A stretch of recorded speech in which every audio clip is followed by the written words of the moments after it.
हे अस्सलाम वालेकुम। आज हम लोग पढ़ने वाले हैं टाइड्स के बारे में। वेव्स हमें पता है, सुनामीज भी पता है। वेव्स का मतलब क्या होता है? जब वाटर के सरफेस पर अप एंड डाउन होता है, यानी इंक्रीज एंड डिक्रीज होता है, उसको हम लोग वेव्स कहते हैं। वेव्स विंड के कारण होती है। हवा जब चलती है तो उसके सरफेस को लेती हुई अप्स एंड डाउन वाटर हो जाता है। तो वेव्स बहुत ऊपर चली जाती है तो उसको हम लोग सुनामी कहते हैं। जब हाई हो जाती है वेव्स तो उसको हम लोग सुनामी कहते हैं। लेकिन यहाँ पर टाइड्स जो है उसके वाटर का level he down and up होता रहता है। यानी कि जो वेव्स थी उसका तो सरफेस हो रहा था, वाटर सरफेस हो रहा था, लेकिन टाइड्स में है कि लेवल इंक्रीज एंड डिक्रीज होता है। तो इसको हम लोग पढ़ने के लिए सबसे पहले जानते हैं कि टाइड्स होता क्या है।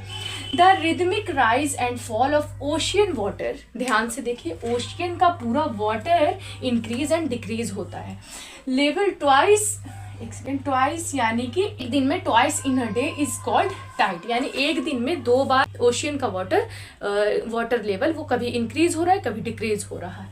तो high tides and low tides. तो हाई टाइड्स क्या होता है उसको समझने के लिए ध्यान से आप इस फिगर को देखिए ये अर्थ है और बीच में मून है एंड सन है।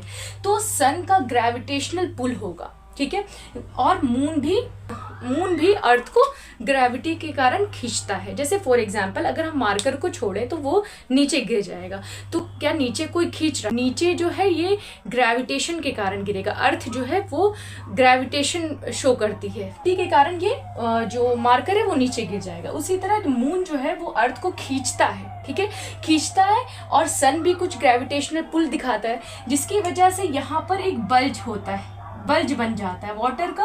अब देखिए यहाँ पर ध्यान से, अर्थ में लैंड भी होते हैं। अर्थ में क्या होते हैं? लैंड मास भी होता है, क्योंकि हमारा अर्थ जो है वो लैंड मास है, और इसमें वाटर भी है। वाटर जो होता है वो जल्दी वाटर पर ग्रेविटेशनल फोर्स जल्दी लगता है क्योंकि वो लिक्विड होता है। और लैंड मास क्या मून पुल कर सकता है? नहीं, वाटर को पुल कर सकता है।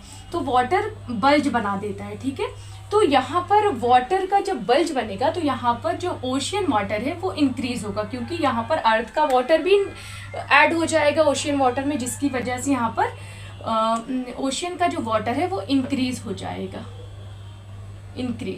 और इस टाइड को हम लोग स्प्रिंग टाइड भी कहते हैं। ध्यान से एक बार और समझ लें, यहाँ पे अर्थ है, यहाँ पर मून है एंड यहाँ पे सन, तीनों एक ही लाइन में है, और मून जो है वो ग्रेविटेशनल पुल कर रहा है, जिसकी वजह से अर्थ के जो लैंड मास है वो तो ग्रेविटेशनल के कारण पुल नहीं होगा, लेकिन वाटर बल्ज बना लेगा। वाटर का लेवल जो है वो अप हो जाएगा, ऊपर हो जाएगा, जिसकी वजह से ओशियन का वाटर जो है उसका लेवल हाई चला जाता है, जिसको हम लोग क्या कहेंगे? High Tide.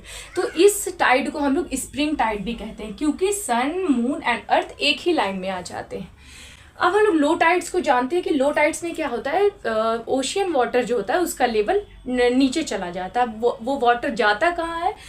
देखिए, मून भी ग्रेविटी दिखा रहा है, मून भी अर्थ को खींच रहा है, और एक तरफ सन भी अर्थ को खींच रहा है, जिसकी वजह से जिसकी ग्रेविटी ज्यादा होगी वो थोड़ा सा वाटर का लेवल अप कर लेगा। मान लीजिए कि मून नजदीक है तो मून की ग्रेविटी ज्यादा होगी तो यहाँ पर वाटर बल्ज हो जाएगा। बल्ज का मतलब ऊपर चला जाएगा। अगर सन की ग्रेविटी, सन नजदीक है अर्थ के, तो यहाँ पर ये बल्ज हो जाएगा वाटर का, ठीक है। तो जिसकी वजह से यहाँ पर जो होता है, कभी कभी ओशियन का वाटर डिक्रीज कर जाता है, जिसकी वजह से इस टाइड को हम लोग क्या कहेंगे? नीप टाइड। क्योंकि टाइड जो होती है, जो सी का ओशियन वाटर जो होता है वो लो चला जाता है, जिसको हम लोग लो टाइड या नीप टाइड्स कहते हैं। तो मोस्टली लोगों को वेव्स के बारे में और सुनामी के बारे में पता होता है, लेकिन टाइड्स के बारे में ज़्यादा नहीं जानकारी होती है।